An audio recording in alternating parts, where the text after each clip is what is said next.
guys, thanks for tuning in. I know you're here to look at the video that we've done with Damon and Sherriff about chasing big kings in Tasmania. It's amazing, I hope you enjoyed it. But firstly, I want to let you guys know we're giving away some epic Kingfish prizes for members over the next few weeks. Lure packs worth well over $300, but the big kahuna and big prize is this bad boy. And what is it? We've got a Shimano Saltwater Series 8000, well enough to stop your Tassie Kings on a Shimano extraction rod. Also going to be braided up and some Shimano stick baits, poppers in there. Well over $1,000 worth of gear. Well and truly. So head over to www.snag.com.au, get yourself a membership, And away you go. And guys, I hope you enjoy the video. Awesome, guys. Thank you so much for tuning in. We're really excited to be bringing this one. Just to introduce Damon Sherriff. For those of you who don't know Damon, he's a bit of a gun fisher from around the state, pioneered snapper fishing, some would say, in Tasmania, but of recent been absolutely smashing some of the larger kings. Kingfish are one of those fish that everyone's trying to catch in Tasmania, and it's only probably been this year that we've seen some of the bigger ones start turning up, and it's been great. So welcome, Damo. Thank you so much, my man. No worries, dude. Mate, we'll just get straight into it, obviously, because there's a lot of people that want to get all the good goss out of you. As far as Kingfish and your journey around Tasmania, where did that sort of start, and how long have you been chasing them for? Well, I started actually in the 90s, but mainly trolling baits back then. I didn't start using lures until about 5 years ago, and I started where I used to catch the snapper originally in the Tamar River, and caught some nice kings out of the river, but all trolling garfish and squid strips. And I sort of moved into lures about 5 years ago and started chasing them down here. So I'm no expert at lure fishing. I'm the first one to admit, but I'm learning, and I'm loving it, actually. It's really good fun. Yeah, it certainly looks like it's starting to work. Do you do much trolling with the liveys and squid baits and stuff anymore? Or? Yeah, I do. I caught some down the northeast. It must have been 2 seasons ago on jack mackerel and live squid, but I haven't tried them with these bigger lot of fish that have come through this year. The fish I was catching were up to about 85 centimetres. So, they love it just like they used to when I used to use it in the tamer. I used to troll really slow. That's the trick with trolling baits, not fast. So yeah, right. You only want to be trolling like about 3 or 4 kilometres an hour. Okay, And fantastic. yeah, it's a bit like snapper fishing, actually. You're sort of sitting there and, you're hardly moving, and, you've got to rig your baits up correctly. Like, they have to be all pulling from the nose, especially your gars, or they'll spin. So we used to take a lot of trouble the way we rigged them back then, and they have to be trolled right from the beak. Yeah, okay, cool. What does like when you're rigging up garies, what's a sort of typical rig style you're doing, like hook-wise and stuff? Yeah, I used to use these rigs called, they're made by True Turn. I don't know if you remember them. They're called beaky bibs. Oh, yeah, yeah. What they are is a garfish clip, and it makes it really easy. You put the gar, we used to catch our gars fresh, so we used to go out the night before, we'd chase the kingies and, catch ourselves 20 or so size garfish, and with a flounder light and a dip net, and the clip basically goes over the nose of the garfish and spikes it through the top of the head and shuts its mouth together, and basically it's like a little hood, and it goes over the face of the garfish, and the rest of the garfish is sort of flapping out the back when you slow troll. It's a nice action, and yeah, kings just can't resist Yeah. it. I Absolutely. think if I remember correctly, do they have like a little chain or something that hangs around with the hook underneath them, or do you have to actually rig the hooks into them? Or No, we used to use mono, so 60 and 80 pound jinkai we used to use, and we used to use an O'Shaughnessy, just a single O'Shaughnessy, and we'd have it rigged back um, around about the tail of the garfish, and we actually wouldn't even pin it through the garfish because it impedes the action of the gar if you actually pin it Yep. through. We'd have it dangling because jinkai is such a soft leader line. It just dangles down like a skirt of a lure, like a rubber skirt. So there's no memory or anything like that in the leader line, and the hook basically sits around about the tail of the gar, so it's just flapping there. And the kingies just come up and normally just smash it, and you very rarely miss one. Yeah, so it's a 6.0 and a 7.0 O'Shaughnessy we used to use. Yeah, okay, that's good technique. Because I know a lot of guys down south in particular, they've tried the live baiting thing, and a lot of time they're just obviously small squid, stuff like that. But like I remember I've heard some stories, like they just I remember one story in particular where one of the customers, he said he had a live squid, a live mackerel, and a live salmon out there, and sort of like just like cross sectioned out like this, and these fish came up to the boat, sort of swum around one livey, swum around his other livey, just followed this like almost like an S shape all between the liveys, and then hit their squid jigs next to the boat. So like, and I've heard that similar stories about a few times. And the guys are like, "What are we doing wrong here?" Absolutely. So sometimes it might be that stationary thing they just don't particularly love. It's interesting that you say like obviously trolling the bait's so slow because obviously down here when we're giving advice and stuff with the lures and stuff, it's like crank, crank, crank, crank, fast, fast, fast, fast, fast. But so that's actually amazed me about that bit of info you're saying where you're trolling them super slow. We used Uh, when we'd see them on a sounder, and when they were down deep, we used to run cut a net lead in half, and run that over the nose of the garfish as well to get it down.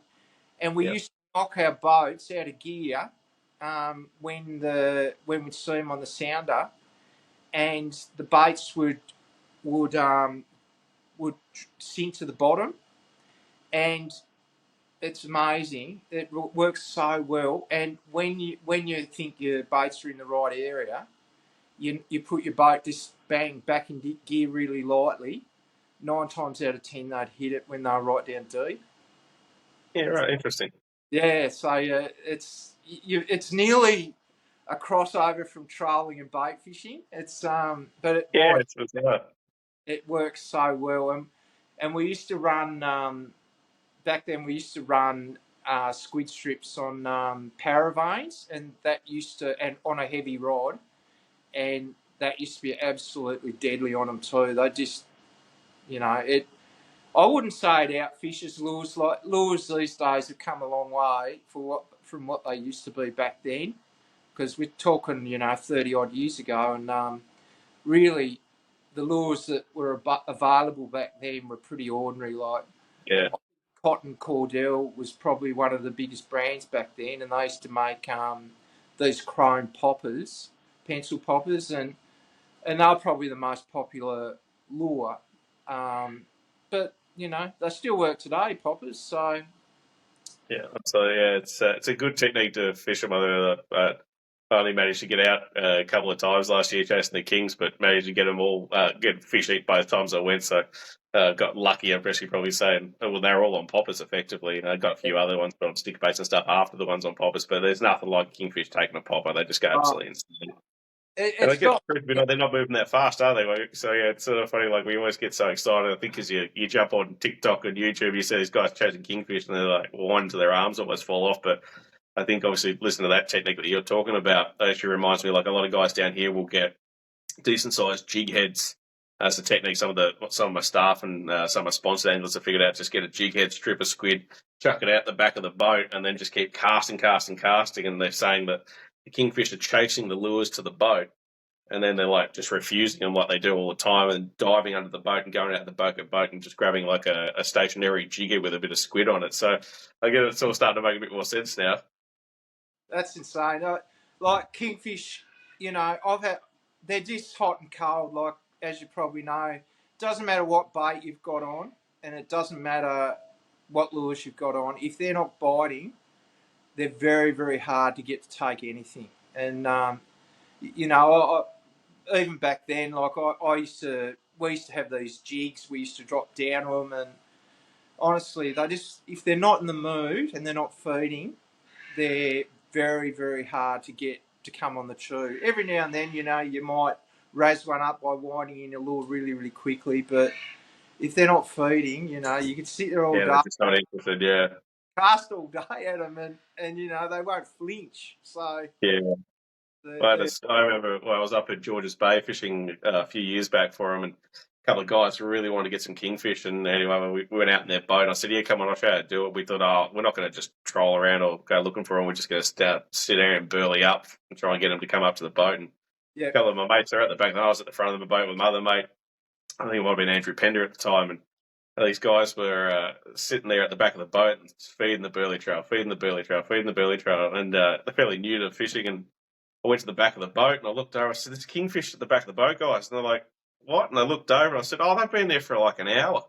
And I'm like, "Rightio." And we threw absolutely everything at them, like drop plastics down, drop live baits down.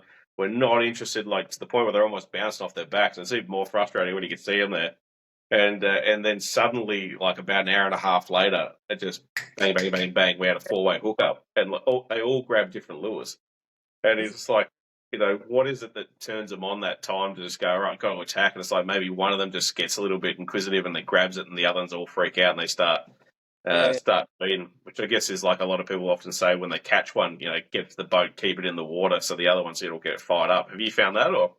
yeah, absolutely, yeah. Like a couple of times this year when I've hooked one of the bigger fish, and it's brought about 3 others up to the side of the boat.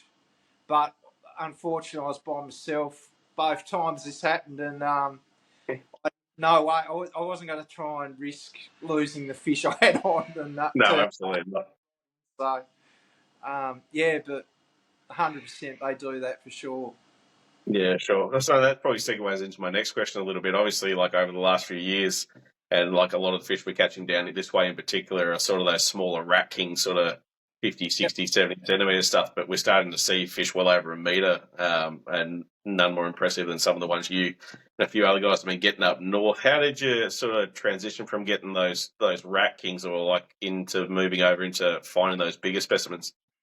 Look, I think what they're doing is they're basically growing.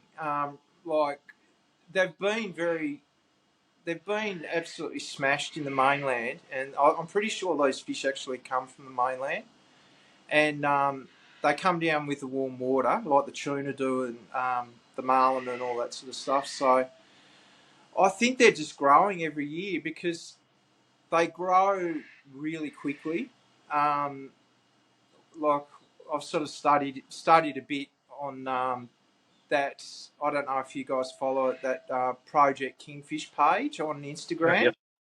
Yeah. And, they'll grow like 10 centimetres a year, some of those big fish. And I just think these fish we're getting now are probably the same lot of fish, except, where they were 80 and 70 centimetres, 3 years ago, 4 years ago, 5 years ago, they're actually growing up, and some of them are getting caught, and these are the fish we're getting, which are now like a metre 10, metre 20 and bigger. So Yeah. Yeah, for sure. Makes sense. yeah, I think I know the Northwest's always got those big kings. I don't know if they're the same lot of kings or not. Like I'm not 100% sure on that, but they seem like they're a lot more common up in that area than what they are the northeast. The really big ones. Yeah. Our average size king is probably similar to yours. Like it'd be around sort of 60, 70, 80 centimetres. Yeah. But now we're starting to get just a sprinkling of these bigger ones coming through, which is great. Yeah. Are you finding that those bigger ones are in the same areas as the little ones, or? Yeah, yeah, Oh, absolutely. Same area. So they're just not as many of them. Like the first week I fished this year after them, I I had, I think, 4 trips through the week, and I got onto them twice, and there'd be at least, probably 20 hours, and the water was still cold. There's 20 hours between all those fishing trips, Yeah. and yeah, I only had 2 hookups, so I had double hookups, or two. Only 2 of those trips I actually hooked up. So I Yeah, had, just putting the time in. so they're very light on the ground. Like, they're not in any huge schools or anything like you've seen up the northwest where they've been catching them off the rocks and that. Yeah, for sure. Um, I haven't seen anything like that this year. So are they moving around the same schools? So like you just getting lucky that you're pulling these big ones out of the school of no, or they're always got they're like a school themselves, the big ones. Yeah, I'm catching rats while I'm fishing for them, and the rats are between 50 and 80 centimetres. So I haven't been posting any photos of them, but I have Yeah. been. Why would you only get the big ones? Well, people want to see the big ones. Yeah, absolutely, for sure, for sure, for sure. Yeah, And as far as like, obviously, there's a million different lures out there. I know you do use Rapala quite a bit, and then we'll probably talk about that as a brand, as mainly, obviously, that's what you're using. Any sort of recommendations for lures and stuff you'd say for these people to be casting at them, and maybe talk about a bit of leader and braid strength and the sort of outfits that you're using? yeah, sure. I've actually got some lures I put together. Tom, would you like me to go through them quickly? Absolutely, that'd be fantastic, my man. Absolutely. Yeah, no worries. The first one I've been using is that guy there. That's a Rapala X-Wrap Magnum stick, 17. Yeah. I've had probably three hookups of big ones on there, and they're a subsurface stick bait, so they don't actually break the surface. They just swim a little bit below the surface, and they swim with a really unique S shape. So it's not like you don't have to put any action on the lure at all. The lure actually has its own action, so you don't have to walk the dog or anything like that with this lure. Yeah, just start cranking it, starting to get to that nice little. Yeah, cool. It'll swim like that, and I've had a lot of luck with this lure, even on small ones. And I know it's a big lure, but I've had fish 50 centimetres take that lure. Yeah, aggressive things, aren't Oh, it's crazy. Yeah, like, it's amazing how big a bait they'll actually ever go at. they? Yeah, I was literally talking to a customer today, and I sold him not for Kingfish, but one of these crane lures from America, and the skirt's huge. It's like it's a massive, massive skirt. User runs its shotgun out the back. He's been down Eagle Hook Neck trolling around. He had some Halcos on and all the typical stock standard sort of tuna lures. He had this thing running shotgun out, and he'd had Kingfish come up and grab it. It was 60 centimeters. Things enormous. So I was like, oh god, coming up to that trail of lures and like why they grabbed that massive one. It's insane, but probably because it's out the back looking wounded. Yeah, it's crazy what they'll take. I had one of those blue waters. Do you know those 22 centimetre deep divers? Yep. Yeah, I'm sure you probably got them. I've had them 50 centimetre ones hit them, and it's the lure. It's just insane. Yeah, that's cool. I love it. Yeah, so there's no rules. Like, you can chuck a big lure out there and they'll still hit it. Yeah, exactly. I'll run through another one. Everyone knows I'm probably am sponsored by Rapala, so I am going to show you all Rapala. That's all right. That'd be fantastic lures, man. They are fantastic lures. That's an excellent lure. I haven't caught any big ones on it yet, but I've caught some smaller ones. That's the X-Wrap Explode 13 centimetre. Yep. That's just a surface popper in that pilchardy sardine sort of colour. Yep. And they love that. They absolutely love that colour. So that's definitely a lure to try. Have you got them, Tom? I've got similar stuff, but we can always get them. Absolutely. No doubt after this goes out, we'll probably need to get some. Yeah, that red-headed colour too is really good too on them. They love white and they love that red-headed pattern. Yeah, okay, cool. So that's another one we've been doing well on. The other lure I caught my big one on is that lure there. That's a long cast minnow stick bait, and these are a surface lure. They're actually a sinking stick bait. They're really heavy, so you can cast them really well. They've got all the weight in the rear end of them, so you can peg them for miles. And Yeah, just like a bullet. Yeah. yeah, and they're sinking, but also they are a surface stick bait, so they'll come up to the surface when you're trailing them or casting them. So, Yeah, but cool. I caught my big one on that same lure, except with a bib, which is actually this is. It's not a real big lure. It's only 14 centimetre, but yeah, that's what that big fellow ate. Yeah, okay, of course. And as far as the way you're retrieving these lures, obviously the poppers have got a pretty straightforward thing. I'm guessing you just sort of pop, pop, pop, pop, moving them pretty quick. Yeah, reasonably fast when I'm casting, but when I'm trolling, not that fast. I've found that trolling slower actually works better. So you're trolling those stick baits and poppers. You're trolling them as well. Yep. So Yeah, I okay. find the fish and then we cast at them when we find the school. Yeah, okay. Interesting. Yeah. How do you Yeah, find those poppers go trolling? fine. Yeah, absolutely fine. Where we fish, there's a lot of current. You hardly have to move a lure to get it to work. Yeah. Because you've got the northeast and the northwest has massive currents, so you know you can dangle a lure in the water without even moving it. The thing will work. Yeah, Yeah. yeah. Got this. Yeah, nice. Okay. Awesome. So As far as rods and reels, what sort of stuff are you yeah, using? Braid leader wise and braid and stuff. yeah, I'm using.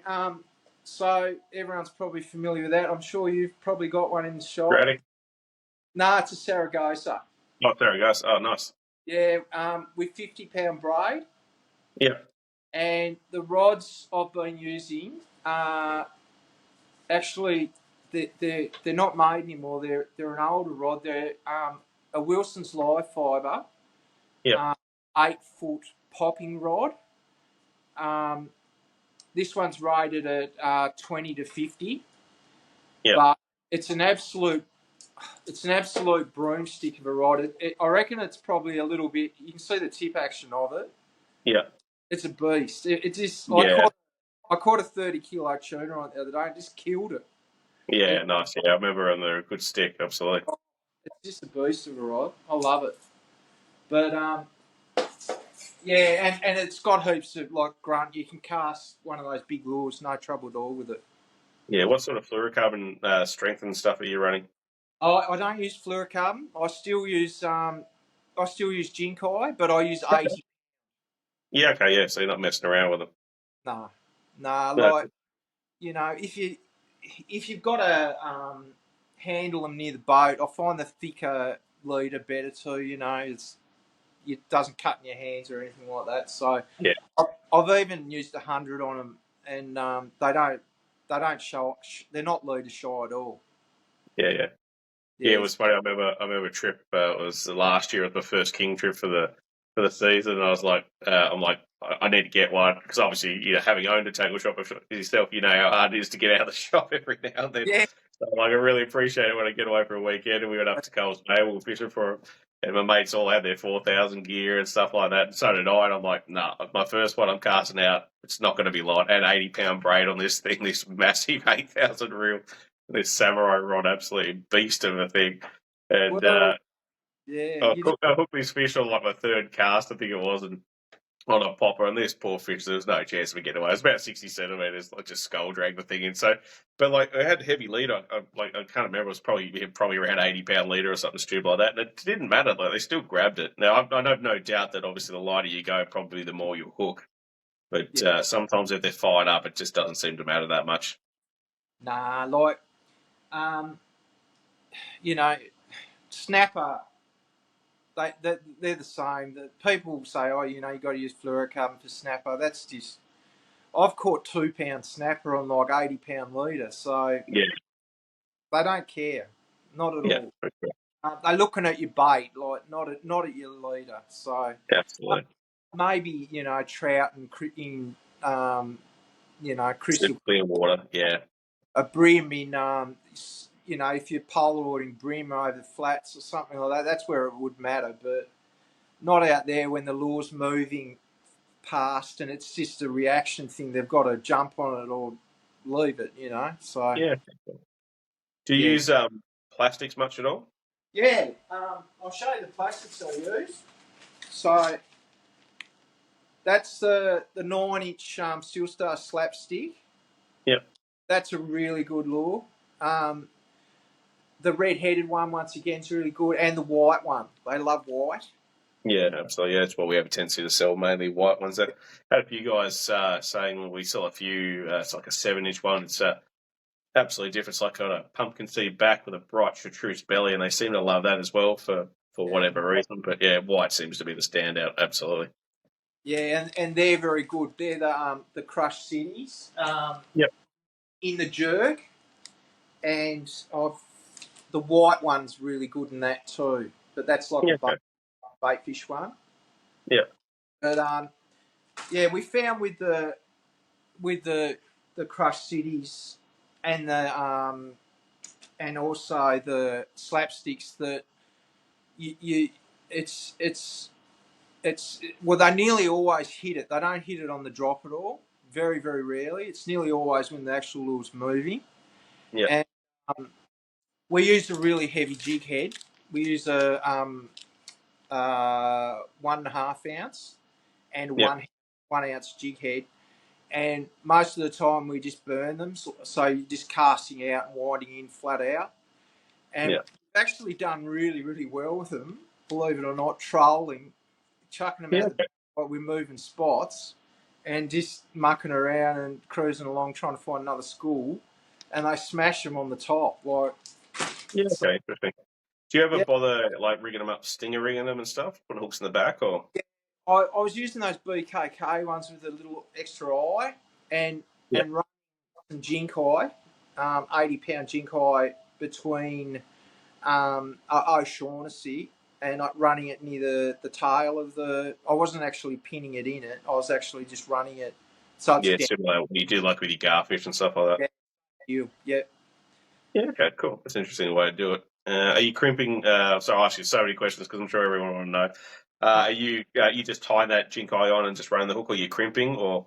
Yeah, no, I only use 2 knots. I use the Rapala knot for most of the hard bodies. So I don't like clips. I never use clips or crimps. So Yeah. knot. And I also use the Centuri knot. That's a popular knot I tie a lot. I use it a lot for snapper. It's designed for heavier line classes.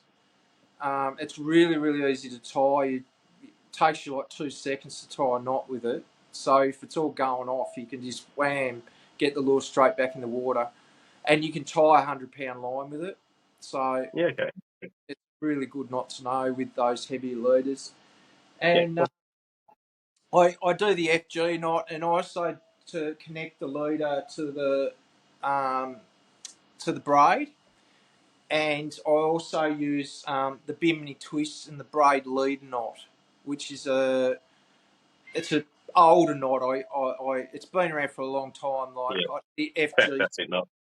yeah, FG took over it, but I was fishing way before the FG knot, so used to that one. So I still tie that one quite a bit as well. Yeah, if it ain't broke, don't fix it, sort of scenario. Yeah, well, geez, I caught some big snapper on when I was younger, so Yeah, and big stingrays, so it's had some weight on it. yeah. As far as your leader, how long a leader are you running off your braid?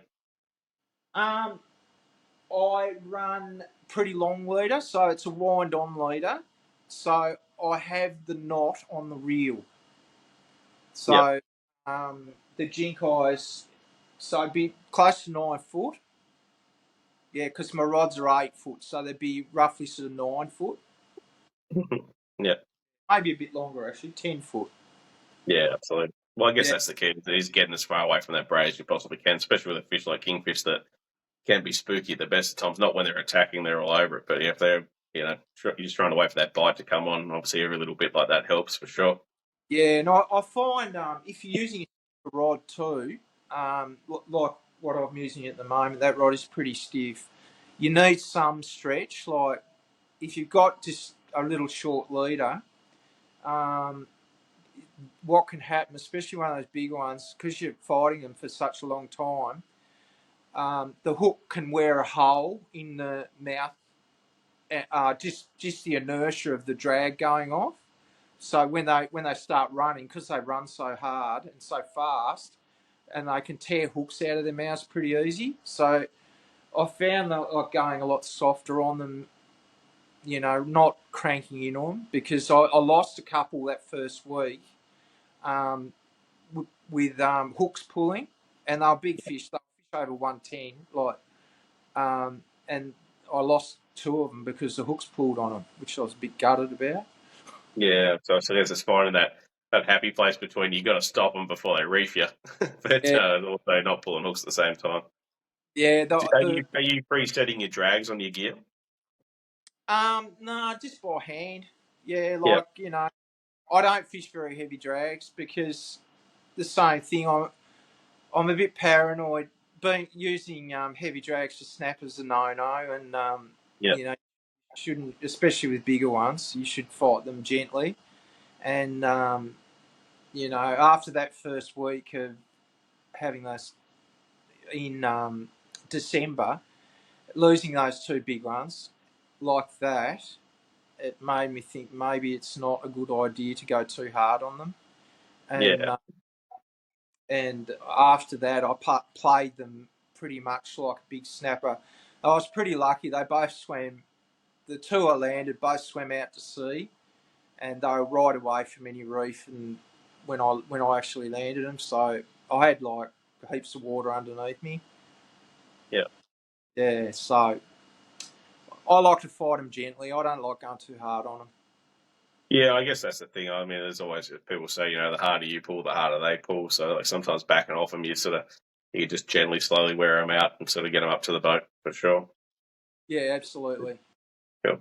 So, for those that are watching this and want to go out and start chasing, I say kingfish in general, but like some of the bigger kings as well, is there any sort of tips and tricks you could do for like moon phases, tides, what to look for on the sounder, all those little bits and little tricks that might help them out? Yeah, sure. They love the tide, so I've always said if you're chasing snapper, normally around the tide change is a good time. But kings, they actually like the tide when it's running, a bit like King George whiting. So you know, it's the time and the tide is really depends where you're fishing. Every spot is different. When I used to fish in the mouth of the Tamer for them, we used to catch a lot of fish on the run out tide and at the start of the run out and at low tide. And it was just a little window where they used to feed, and we could nearly go back the next day and you could nearly fish the same tide and they'd be in the same spot the next day, an hour later. So, I'm not really familiar with your part of the world, and other parts of the world. So, best idea is to catch one first. Make a note of the tide when you catch it. So, don't say, I've caught a kingfish. I'll go tomorrow morning. I've got the day off, and I'll go tomorrow morning. If you can, go back the same time, an hour later the next day, and more than likely that little window when they're feeding, they'll be in the same spot the next day, and probably the next day after the same spot until the tide goes into the night. Yeah. But yeah, time of the day, I like the change of light for them. Like late afternoons has been really good for me, and also first thing in the morning. Yep. So Yeah. Down here. yeah, you will catch them through the day. Like if that good tide's running through the day, you will get them. But normally they're a bit more active early in the morning or late afternoons. Yeah, we've had one of our junior staff members. He's only about 15. He's been getting up and going chasing kings before school. He's coming into work in the afternoon, absolutely cooked, but he's catching them, so good on him. Oh, good on him. It's good to see.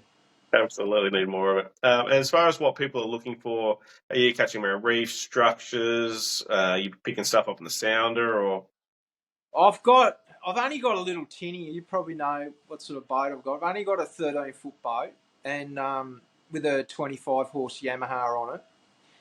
And the sounder I bought for $100 off a guy in the northwest. It's about 20 years old.